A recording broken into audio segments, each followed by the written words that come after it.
ఎంత తలడిల్లిపోయింది ఆ పసిపాప ప్రాణం.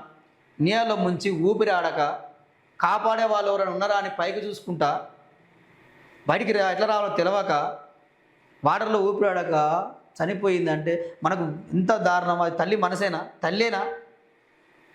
ఇలాంటి తల్లులు కూడా ఉంటారా?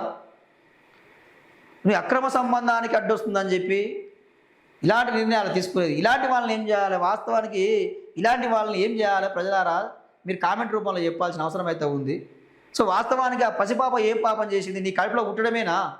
నీ కడుపులో పుట్టడమేనా ఆమె చేసిన పాపం? ఆ పసిపాప చేసిన పాపం నీ కడుపులో పుట్టడమేనా? పాపం ఆ ట్యాంకులు వేస్తుంటే కూడా ఆ పాపకు తెలియదు. ఎందుకు వేస్తుందో, ఎందుకు మూత పెడుతుందో ఏం అర్థం కాని పరిస్థితి, ఏమి తెలియని పరిస్థితి. ఆ పాపకు 6 ఏళ్ళ పసిపాపకు ఏం తెలుస్తుందండి? ఏమి తెలియదు. ట్యాంకులో వేసింది, మూత పెట్టి కథం పోయింది.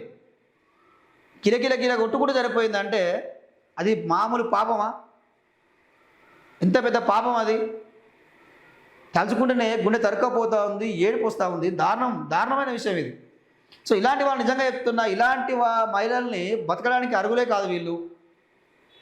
వీళ్ళకు కూడా అదే ట్యాంకులో ముంచి చంపాల. చట్టాన్ని చేతిలో తీసుకోవద్దు అనిపిస్తుంది కానీ మరి ఏంది ఇది? ఇలాంటి వాడిని 3 సార్లు కాదు 30 సార్లు ఉరి తీసినా తప్పులేదు. 30 సార్లు ఉరి తీసినా తప్పులేదు.